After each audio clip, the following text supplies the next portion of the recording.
Hey everyone, so this is my honest review, my thoughts and my opinions on the Google Pixel 8. Yes, this came out about a year ago in October of 2023. It is now December of 2024.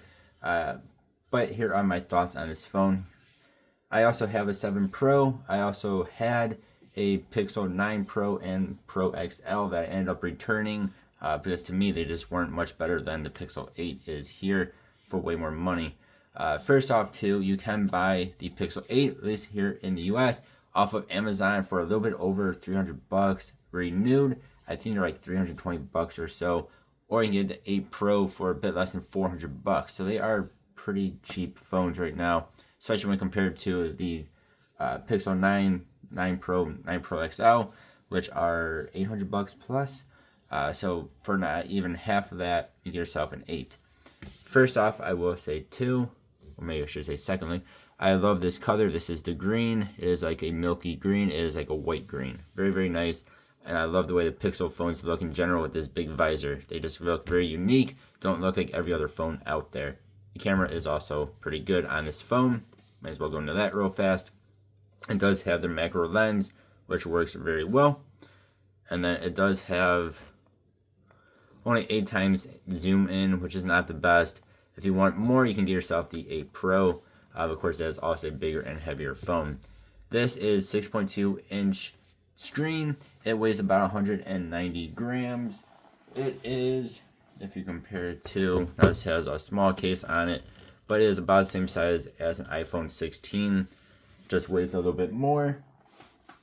And although it is a nice size phone, it is not going to be pulling down your pants or falling out of your pocket because it's too big, like the 8 Pro might, which is quite a bit of a bigger phone. Which you can see here, which I have my 7 Pro, which is basically the same size as an 8 Pro. Decent amount bigger, also weighs a decent amount more. The screen that is on here is very nice, the display. The colors are nice and popping. All the colors look nice and beautiful. Whites are nice and white. Black is nice and black. I'm not going to say it's the best display out there because it isn't, especially now with newer phones. But all in all, this is a fantastic display, and unless you have another phone next to it that has a better display, you're not going to notice it. It is a very, very nice display. It does have 120 hertz refresh rate, which we'll come back to in a bit here, but it does have the smooth display, and for the most part, it is pretty smooth. But in certain apps, it is not. So again, this does have 120 hertz refresh rate turned on. The smooth display. Sometimes Roblox just doesn't want to load in on this phone. Here we go. And we'll see here though, again, this is the smooth display.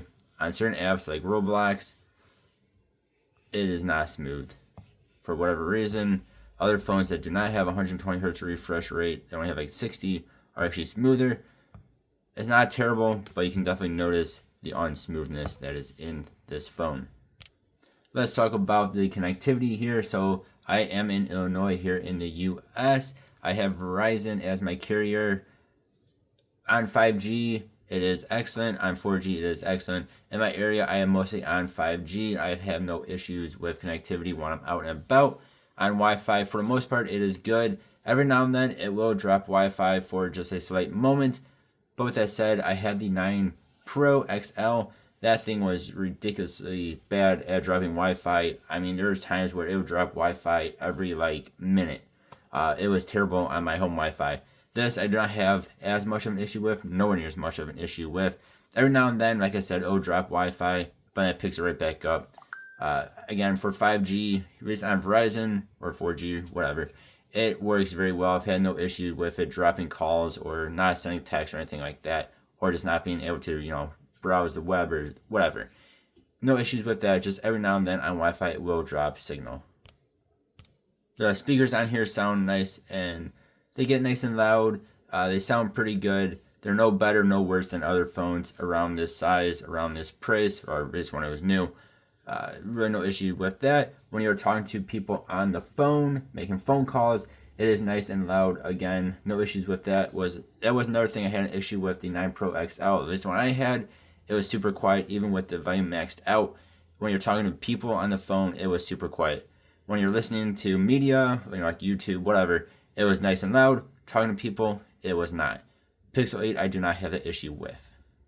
Another thing I really like about Pixel phones in general is actually using them, like the touch of them. They just feel really nice to, well, touch. They just feel really good in the hands. Again, it's not too thick of a phone, not too skinny of a phone, and then just touching the display. I don't know what it is, but it just, to me, feels, Pixel phones in general just have like the best feeling touchscreens on them. I don't know if that sounds weird or not, but it just feels good. Again, it feels good in the hand, and just touching the display feels really nice, and the haptics are very, very good on Pixel phones in general. These phones are not really great for gaming. I'm on here on Roblox and Arsenal, and I am just in, there we go, automatic graphics. And Roblox is not optimized for Android in general, but Google is even worse. See, right now it's not even at 20 frames per second. Some maps you'll get a little bit better, some maps you'll get a little bit worse. But you see, like, I'm at around 20 frames per second, not even. And when you get taken down, it drops even more. So, like, gaming wise, these are not the best phones. Again, Google never claimed to be great at gaming. They were never really meant for gaming. But again, when these things were new, they were not, a cheap phone. They were a flagship priced phone. And the gaming is just not the greatest. I also do Monster Hunter Now. It works better on Monster Hunter Now, but you do have lag at times. You will have frame rate drops. And it happens actually a decent amount, more than what you would hope. Again, now these phones are about $300, $400. It's not as bad, but when you were spending, double that, it wasn't the greatest, and they still are not the greatest for gaming. Even in other apps, depending of course on the app, like Best Buy here, which is something I am looking at all the time to buy phones and tablets and stuff for my YouTube channel here. If you go into this app is, on most phones, it's not the greatest, but again, like Google seems to be a little bit worse than other phones, even of this around the same price. If you are on here for a little bit of time, say more than 10-15 minutes, and you're moving all around this app, so you're going into things to buy, then you're going into like open box, and you're going back and forth, it definitely gets major lag issues, and it just slows way down. Again, I'm not going to be able to show it off in this video because I'm not going to sit for 10 minutes messing around with this app, but after about 10 minutes, sometimes less, sometimes more, it just slows way down. I have that issue with other apps as well, like My Signal here, which is for insurance, health insurance. Going on to like claims, and going on to claims not as bad. Going on to like my health accounts, it, like the other day I clocked it. I did a timer on it. It took almost 30 seconds to go into the my counts and into a certain part of the app. On the Pixel 9 Pro, before I returned it, I did the same thing. That was only about a second or two faster than the 8. Whereas on something like my S22 Ultra, it takes maybe 10 seconds, 15 seconds, so about half the time. On my iPhone SE3, it only takes a few seconds. So it's just a lot of apps on Google phones just do not seem to be very well optimized, which is really weird. Or it's just the processors are just very slow at processing the apps. Now, of course, your mileage may vary on that. Maybe you'll have no issue at all. Maybe you'll even have worse issue. You guys can let me know in the comments below. A few more things I really like about this Pixel 8, and it also goes into other Pixels as well. Not all Pixels, but other Pixels. I believe the 8 and 9s. I don't think the 7s do this. At least my 7 Pro does not seem to be able to. But it's going into apps like my PNC app or my Capital One app. You can either use your fingerprint to get into your account, or you can also use the face unlock to get into the account, which is something iPhone does as well. But it seems to be something, you guys can correct me if I'm wrong here, but something my Samsung phones do not seem to be able to do. You can do the fingerprint with the Samsung phones, but the face unlock, at least with PNC and Capital One, do not work. There's no way of doing it whatsoever. You have to use your fingerprint, which still works very well. But I really like how you can use face unlock for PNC and Capital One.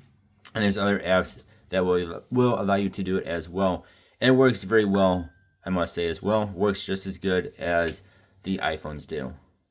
Just like too, if you have your Google Wallet set up, your Google Pay set up, I should say Google Pay set up, and when you are on certain websites and certain apps and stuff, you can use Google Pay. So like I eat at Taco Bell quite a bit, like everybody, and when you order online through that, you can use your Google Pay account, and it works seamlessly. Just like using Google Pay at any store that accepts it, it works very, very well as well. So all in all, I do like this phone quite a bit. Again, I really do like the size of it. It's not too heavy. It's not too big. It looks very, very nice. The camera on here is good unless you have to zoom in very far. But I do, again, have problems with it's just not going to be the quickest of phones. Some apps, like I've said, are just crazy, crazy slow. Other apps work just fine. Like Facebook here will load in just fine. Like, no issues with that. But certain apps are just super slow. Like I said, my signal is super slow. Roblox just doesn't really work very well, depending on your game you're playing. But a lot of games, the heavier games in Roblox, are just very laggy and not very fun to play. Just gaming on here in general isn't going to be the greatest of experiences compared to other phones. All in all, again though, I do think it is a good phone. I would say if you're deciding between this and a Pixel 9, yes, the Pixel 9 is better, but it's also like double the price. I end up returning the Pro and the Pro XL because I didn't think they were that much better than this 8 or even my 7 Pro is. It is a phone I would recommend as long as you know there are limitations to this phone. They're not going to be as good, or as, I should say, not as good. I should say not going to be as fast at loading in everything as other phones like certain Samsungs, iPhones, stuff like that. But as far as connectivity goes, no issues there. And everything does work pretty well, just not the quickest. You guys let me know what you think, though. I know there are die-hard fans of Google, just like any other brand. If you're one of them, let me know why in the comments below. Again, I do like this phone. Something I would recommend, especially now for a bit over $300 refurbished. I believe they're still $500 new. Again, you guys let me know what you think. Thank you all for watching. Hope you have a good one. I'll see you next time. Goodbye.